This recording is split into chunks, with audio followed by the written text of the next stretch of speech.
بسم اللہ الرحمن الرحیم، السلام علیکم ورحمۃ اللہ وبرکاتہ۔ عابد راجہ چینل کی طرف سے آج میں اپنے دوستوں کو رسول اللہ صلی اللہ علیہ وآلہ وسلم کا ایک فرمان بتاؤں گا۔ آپ دوستوں نے اس پر ضرور عمل کرنا ہے۔ نیچے والی دعا چاہے سچے دل سے پڑھے یا جھوٹے دل سے، دنیا اور آخرت کے کاموں پر کفایت کا نبوی نسخہ ہے۔ یعنی یہ ایک ایسی دعا ہے جو رسول اللہ صلی اللہ علیہ وآلہ وسلم نے بتائی ہے۔ دعا کیا ہے؟ حسبی اللہ لا الہ الا ہوا علیہ توکلت وہو رب العرش العظیم۔ اللہ تعالیٰ ہی مجھے کافی ہے، اس کے علاوہ کوئی عبادت کے لائق نہیں، اسی پر میں نے بھروسہ کیا، وہ عظیم عرش کا مالک ہے۔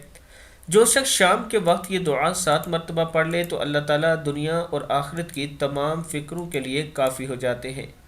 مذکورہ دعا چاہے سچے دل سے پڑھے یا جھوٹے دل سے پڑھے، پریشانی انشاءاللہ دور ہوگی۔ میں اپنے دوستوں سے گزارش کروں گا کہ یہ دعا یاد کر لیں اور صبح و شام ضرور پڑھا کریں۔ السلام علیکم ورحمۃ اللہ وبرکاتہ۔